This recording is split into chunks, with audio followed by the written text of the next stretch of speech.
In this video, I'm going to share my simple two-step process that is repeatable and that you can apply to help handle any sales objection that you'll face on a cold call. I've used this process thousands of times successfully myself, and I'm going to share 2 example role plays of common objections you probably face and how I handle them.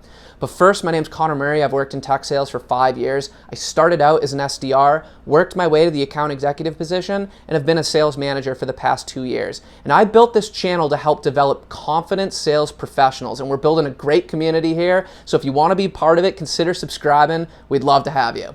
But with that, let's get into it. All right. The best way to handle objections before I get into the simple 2-step process is avoid facing them in the first place and being proactive. So what do I mean by that?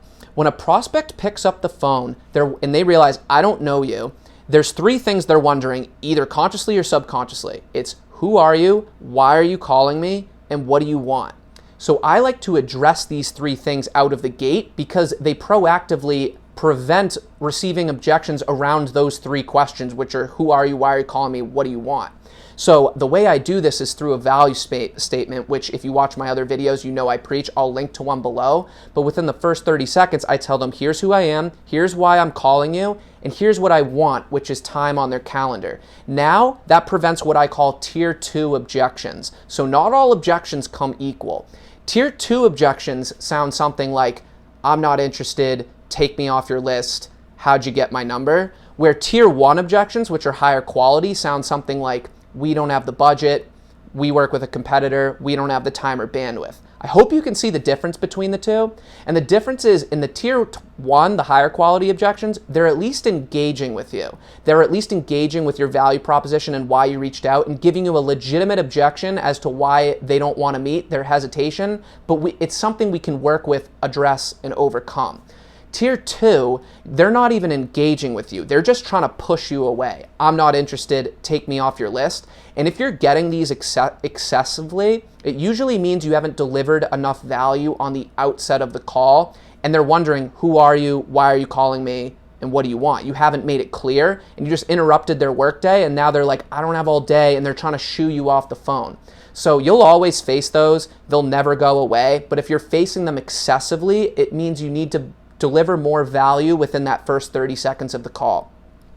So the 2-step process that I'm going to go over addresses these tier 1 objections, which are the higher quality objections. We don't have budget, competitor, no time or bandwidth. So the 2-step process, and I keep it 2 steps for a reason to keep it simple and repeatable, is acknowledge their concern and tell them it makes sense to me anyway. It's simple and it's repeatable. Acknowledge their concern, whatever it is. They don't have budget, they work with a competitor. I understand. It still makes sense to get introduced and aligned going forward.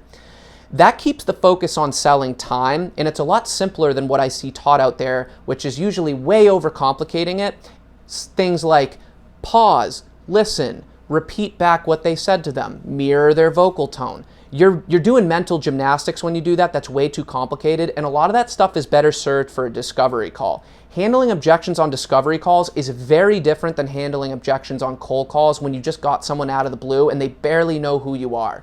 So before I go in the examples, the 3 reasons why this works, I got them written down so I don't forget because they're all important, is I alluded to it a second ago, is it keeps the focus centered on selling time, which is a lot easier of a sell on a cold call than selling a value proposition and probing deeper. So if someone says we don't have budget, what's an easier sell? Convincing them that it makes sense to meet anyway and selling 15 minutes of time on the calendar, or convincing someone who's probably walking to get coffee or like ripping through some spreadsheet that they're busy on that they should all of a sudden allocate budget because some random person just called them out of the blue. The time is an easier sell. On the discovery call, you want to be probing deeper about questions about why they set their budget that way. On the cold call, you want to be selling time. So that's reason 1. 2 is that it's repeatable. So no matter what objection you get, you can use this framework of acknowledging it, but then telling them that a 15, 20, 30-minute meeting, whatever you're working for, makes sense anyway.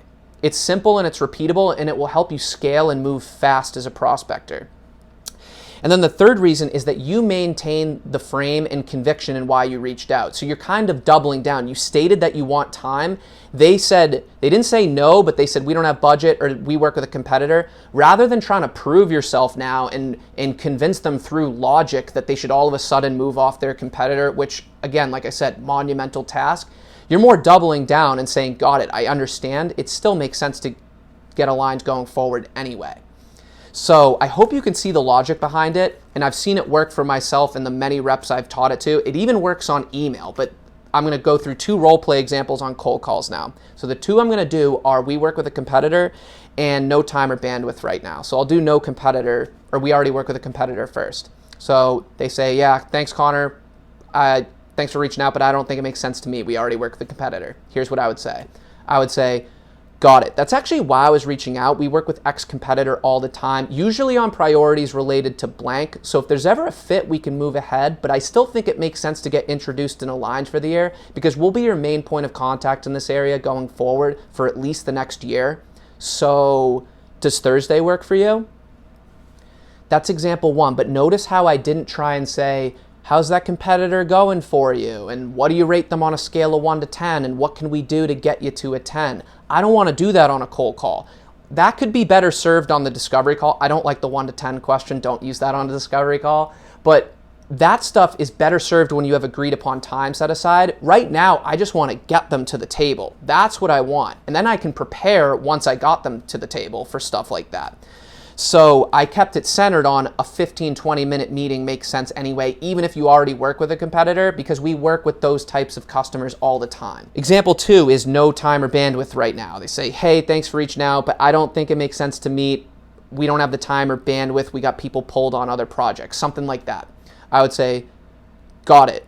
I still think it makes sense to get introduced and aligned going forward, even if there's no bandwidth or there's no time right now, because we'll be your main point of contact for at least the next year for any priorities related to blank, blank, and blank. So does Thursday work for you?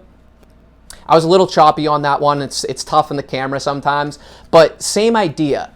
You want to keep the focus on selling time, and there's slight differences between the 2. Like you won't use the exact words for what I used in the competitor example for the no time or no bandwidth example, but it's a similar structure. And if you can pre-prepare your answers for the most common ones, this is what's going to help you develop confidence so that when you receive the objection, you're almost ready to meet it because you're prepared and you have your 2-step process. Acknowledge it, tell them it makes sense to me anyway. That's always the first line of defense, and you'll win some of those battles. And then some will still say no and give you another reason, and then you sort of just have to freestyle it and maybe do some of the discovery and the probing, because at that point they're really engaging with you. But my first line of defense is always to double down on selling time and say, acknowledge their concern, tell them it makes sense to me anyway.